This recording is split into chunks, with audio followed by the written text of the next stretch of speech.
Welcome all of you dear students and my dear friends. Welcome back once again. मैं हूं doctor वेद और आज मैं बात करूंगा डायबिटीज के ऊपर यानी मधुमेह। यह क्या होता है, क्यों होता है, कैसे होता है, क्या इसे खत्म किया जा सकता है या नहीं, कौन सी दवा है जो इसमें इसमें इस्तेमाल की जाती है, अंग्रेजी दवा का प्रयोग किस तरीके से होते हैं और उनका प्रभाव क्या होता है, और क्या इसको हमेशा हमेशा के लिए, चाहे वो टाइप 1 हो चाहे टाइप 2 हो, उससे खत्म किया जा सकता है। डायबिटीज होने का मुख्य कारण क्या है, इस वीडियो में मैं कवर करूंगा। डायबिटीज किस प्रकार का रोग है, इस लेसन में पूरी तरह से कवर होगा। क्या डायबिटीज खत्म हो सकती है, ये सबसे ज्यादा सवाल मेरे पास आया कि डॉक्टर साहब क्या डायबिटीज को खत्म किया जा सकता है। मैं काफी समय से दवा खा रही हूँ, लेकिन मेरी डायबिटीज पे कोई कंट्रोल नहीं है। लेकिन हाँ, इसके बाद से भी मैं वो बात बताऊंगा जिसकी वजह से डायबिटीज को कैसे हम खत्म कर सकते हैं, कंट्रोल कर सकते हैं। डायबिटीज का सबसे अच्छा इलाज क्या है, ये भी सबसे ज्यादा क्वेश्चन पूछा गया कि डायबिटीज का सबसे अच्छा और बेहतर इलाज क्या है। इस सेशन में मैं बताऊंगा कि इसका सबसे अच्छा इलाज क्या है। उम्र के हिसाब से शुगर लेवल कितना होना चाहिए, यानी नॉर्मल कितना होना चाहिए, ये भी इस वीडियो में मैं कवर करूंगा। तो एसएसटी हेल्थ केयर सेंटर में आप सभी का स्वागत है। तो देखिए, डायबिटीज डायबिटीज क्या है, एक तरह का ऐसा रोग है जो अगर किसी को हो गया या फिर शुरुआत हो गई तो फिर उसकी लाइफ में बहुत सारे बदलाव आ जाते हैं। सबसे पहला बदलाव तो आता है उसके टेस्ट पे कंट्रोल हो जाता है, खान पान में परहेज शुरू हो जाता है, मतलब तमाम तरह की, यहाँ तक कि फैमिली लाइफ भी जो है वो कहीं ना कहीं प्रभावित होने लगती है। तो डायबिटीज की जो कंडीशन है वो एक तरह से चिंता वाली बात तो है। अब देखिए, डायबिटीज क्या है, सबसे पहले थोड़ा सा जान लेते हैं आउटलाइन। उसके बाद से आप बखूबी समझ पाएंगे कि इसको कैसे कंट्रोल किया जा सकता है, क्या दवाइयां सही है। जब शरीर में पैनक्रियाज में इंसुलिन की कमी हो जाती है, मतलब कम मात्रा में इंसुलिन पहुंचता है, तो खून में ग्लूकोज की मात्रा भी ज्यादा हो जाती है। इस स्थिति को डायबिटीज कहते हैं। ठीक है। इंसुलिन की बात करें तो यह एक तरह का हार्मोन है, यानी इसमें एक चीज आप समझ लीजिए कि पैनक्रियाज से जो इंसुलिन होता है, पैनक्रियाज में इंसुलिन की कमी हो जाती है, मतलब कि आपकी बॉडी जो है इंसुलिन जो बना रही है या फिर कम बना रही है। ठीक है। और जब इंसुलिन कम होने लगेगा तो आपके ब्लड में ग्लूकोज की मात्रा बढ़ने लगेगी, क्योंकि इंसुलिन ही जो है ग्लूकोज की मात्रा को क्या करता है, मैनेज करता है, बैलेंस करता है। ठीक है। तो जब आपके ब्लड में ग्लूकोज की मात्रा यानी मीठापन बढ़ने लगेगा तो फिर बहुत सारी परेशानियां खड़ी हो जाती है। और इस कंडीशन को, यानी हम एक तरह से कह सकते हैं कि खून में ग्लूकोज की मात्रा का बढ़ जाना ही डायबिटीज रोग होता है। अब क्वेश्चन होगा इंसुलिन क्या है। तो इंसुलिन एक तरह का हार्मोन है जो पेनक्रियास और इंसुलिन दोनों का एक आपस का संबंध होता है, दोनों मिलकर के क्या करते हैं। हार्मोन कहां से आता है, पेनक्रियास से आता है। तो ये एक तरह का हार्मोन हो गया। ठीक है। तो यहां तक क्लियर हो गया। अब चलिए थोड़ा सा और आगे आपको मैं ले चलता हूं। डायबिटीज होने का मुख्य कारण क्या है। कई बार देखा गया कि डायबिटीज के पेशेंट अचानक बेहोश हो जाते हैं, चक्कर आता है और गिर जाते हैं। अब होने के मुख्य कारण के बारे में अगर हम बात करें तो इसमें भी बहुत से पॉइंट्स हैं, उसको जरा एक नजर देख लेते हैं, आप बहुत अच्छे तरीके से समझ पाएंगे। वैसे तो डायबिटीज होने के कई कारण होते हैं, लेकिन इसका सबसे बड़ा कारण मीठे का अधिक सेवन माना जाता है। मीठे का ज्यादा सेवन से न सिर्फ मधुमेह का खतरा बढ़ता है, बल्कि ओबेसिटी, मोटापा बढ़ता है, हार्ट डिजीज की संभावनाएं बढ़ जाती हैं, अन्य लाइफ स्टाइल से जुड़ी बीमारियों का खतरा भी बढ़ जाता है।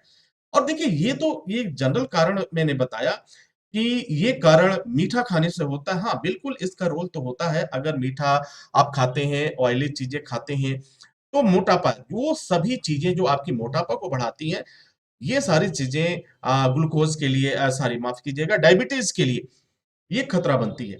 लेकिन इसमें सबसे अहम रोल की हम बात करें, जो सबसे ज्यादा काउंट करता है, वह आपकी लाइफ स्टाइल में स्ट्रेस।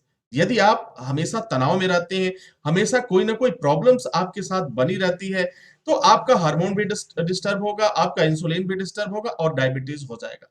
जो मेरा अनुभव है, उस अनुभव के आधार पे मैं ये कह सकता हूं कि मीठा उतना कारण नहीं है जितना कि आपका तनाव कारण बनता है मधुमेह के लिए, डायबिटीज के लिए। ठीक है। तो दो कारण आप यहां समझ लें कि पहला कारण यह है कि आप वे सभी चीजें जो आपके मोटापा के लिए जिम्मेदार होती हैं, वो आप डायबिटीज के लिए नुकसानदायक होगा। और इससे ज्यादा जो सबसे ज्यादा कारण देखा गया है, वो कारण होता है आपका कि आपका टेंस में रहना, स्ट्रेस रहना। अगर आप तनाव में रहेंगे तो फिर ये कंडीशन आएगी। डायबिटीज किस प्रकार का रोग है? इस तरह के क्वेश्चंस भी मेरे पास बहुत आए। तो डायबिटीज किस प्रकार का रोग है, इस तरह का देख लीजिए। डायबिटीज एक अस्थायी रोग है जिसे क्रॉनिक डिजीज कहते हैं। तो diabetes it's a types of chronic disease, यानी ऐसी बीमारी जो लंबे समय तक रहे और पूरी तरीके से ठीक होने में मुश्किल हो। यानी ठीक होने में मुश्किल तो है, लेकिन ऐसा नहीं कि नामुमकिन है। जब शरीर में पैनक्रियाज इंसुलिन हार्मोन का उत्पादन नहीं कर पाता या शरीर में इंसुलिन का उपयोग पूरी तरीके से नहीं करता, तब खून में ग्लूकोज की मात्रा बढ़ती है, जो कि डायबिटीज का मुख्य कारण बनता है। तो ये फैक्ट है। तो ये चीज तो है कि ये क्रॉनिक डिजीज है और इसे ठीक किया जा सकता है कैसे? अपनी लाइफ स्टाइल को चेंज करके। सबसे बड़ी दवाई मैं इस वीडियो में बताऊंगा कि दवा दवा अगर आपको लेना है तो कौन सी दवाइयां सबसे ज्यादा लोग उपयोग करते हैं और खाते हैं। अब चलते हैं, क्या डायबिटीज खत्म हो सकती है?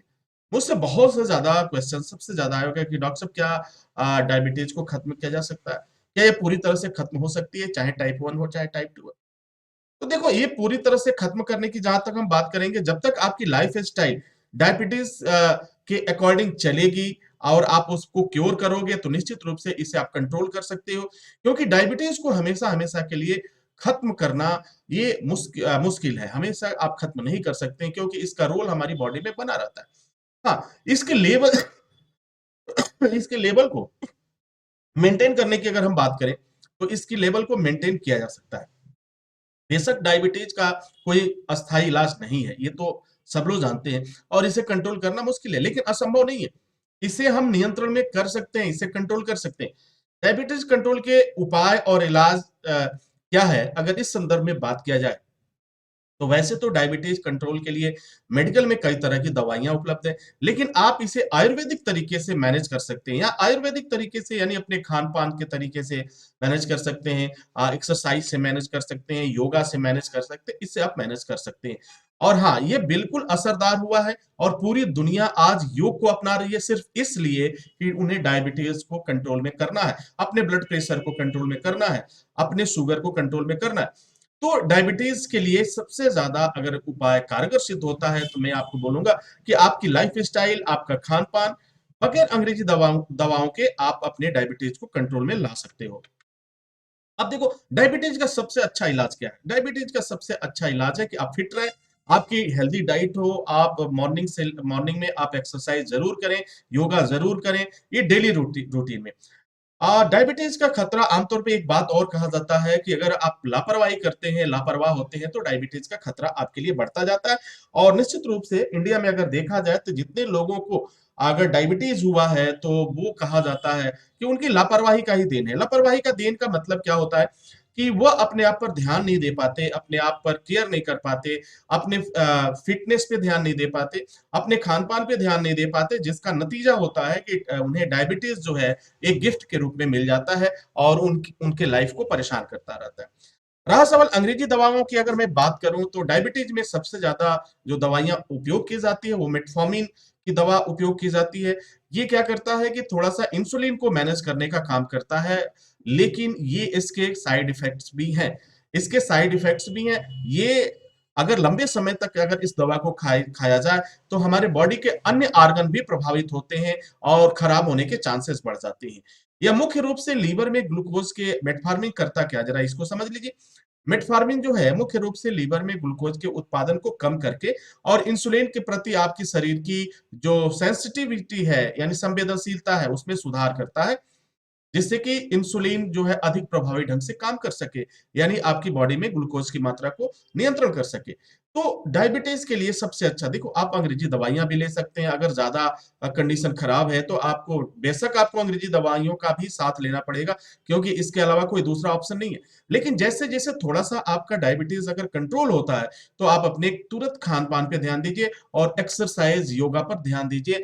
ये आपकी बॉडी को फिट भी रखेगा, आपकी बॉडी को लंबे समय तक, यानी आपकी एज को भी बढ़ाएगा, आपको एनर्जेटिक बनाएगा ये। लेकिन मेटफॉर्मिन खाने के बाद से सबसे सबसे ज़्यादा क्या होता है कि बहुत से पेशेंट मुझसे मिले जो कहते हैं कि सर जब से हम दवा खा रहे हैं, तब से जो है उनकी फैमिली लाइफ में बहुत सारे चेंजेज़ आ गए हैं और काफ़ी तनाव हो गया है। यानी आप समझ सकते हैं कि मैं क्या कहना चाहता हूँ। तो फैमिली लाइफ जो एन्जॉय करना है, मेटफॉर्मिन क्या करता है, उस पे रोक लगा देता है। उसमें इरेक्शन में प्रॉब्लम्स आने लगती हैं या मेल और फीमेल कैंडिडेट को हम देखें, तो दोनों में जो आपसी प्रेम होता है, वो भी धीरे-धीरे कहीं न खोता हुआ नज़र आता है। तो अब मैं बात कर लेता हूँ उम्र के हिसाब से शुगर लेवल नॉर्मल कितना होता है?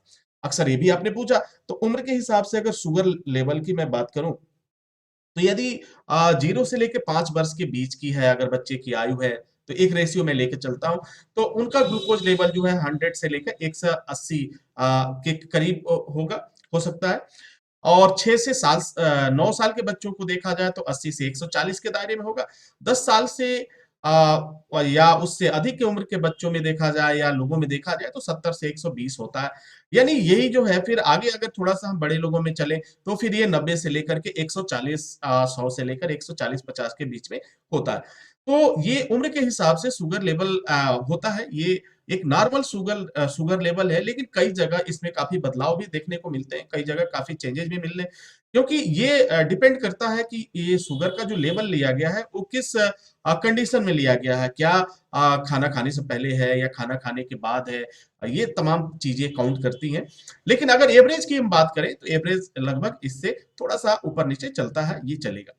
ठीक है? तो आई होप कि आप जो है शुगर के बारे में सारी चीज़ को जानें और समझें। तो उम्मीद करता हूँ कि ये जानकारी आपके लिए काफ़ी फ़ायदेमंद साबित होगी। आप अपने डायबिटीज़ को अपने खान-पान के द्वारा आप कंट्रोल कर सकते हैं, अपने एक्सरसाइज़ से कम कर सकते हैं, योगा से कम कर सकते हैं और निश्चित रूप से इसे कंट्रोल कर सकते हैं। अगर आप मेटफॉर्मिन भी खाते हैं या अंग्रेज़ी दवाओं का सेवन करते हैं, तो अगर आपने अपने लाइफ़स्टाइल को चेंज किया, तो निश्चित रूप से दवाइयाँ भी छूट जाएँगी और आपका शुगर भी मेंटेन हो जाएगा, कंट्रोल में होगा।